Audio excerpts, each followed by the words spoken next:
Full disclosure, I did provide Chat a very leading question on this. And the reason I provided a very leading question is because this is really where my brain was.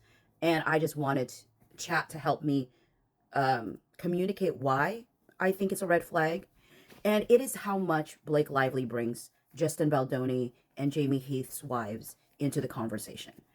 And so I just asked Chat, like, what are the red flags that come from how she's bringing in their wives into this complaint?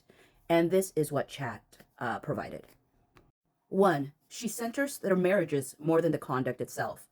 A well-constructed harassment complaint usually keeps the focus on actions in the workplace. She repeatedly moves the spotlight to their wives. That shift can suggest she wanted to create a moral atmosphere rather than stick to professional boundaries.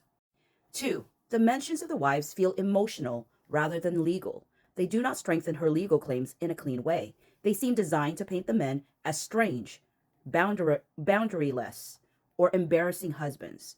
When something appears many times but does not advance the legal argument, it suggests motive and storytelling, not law. 3, she positions the wives as props to support her narrative. She presents their marriages in ways that make the men look inappropriate as husbands. This is not standard for workplace harassment pleadings. When someone uses another person's marriage as a focus that often, it can reflect projection or personal sensitivity. 4, the repetition is disproportionate.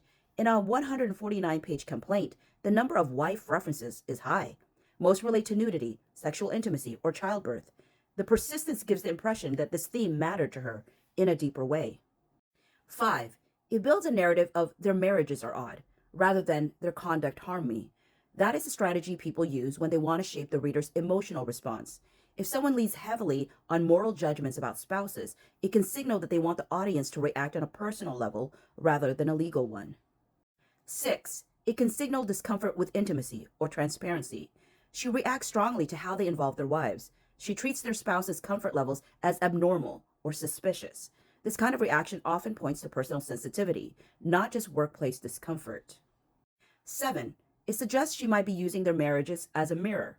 When someone keeps highlighting another couple's dynamic, it often means the topic carries emotional charge, not necessarily trouble in her own marriage, but something she is sensitive about. Bottom line, the pattern is not typical. It does not read like a standard workplace complaint. It reads like someone trying to shape how the world views these men as husbands. That is unusual enough to count as a red flag about her framing, not necessarily about her marriage itself.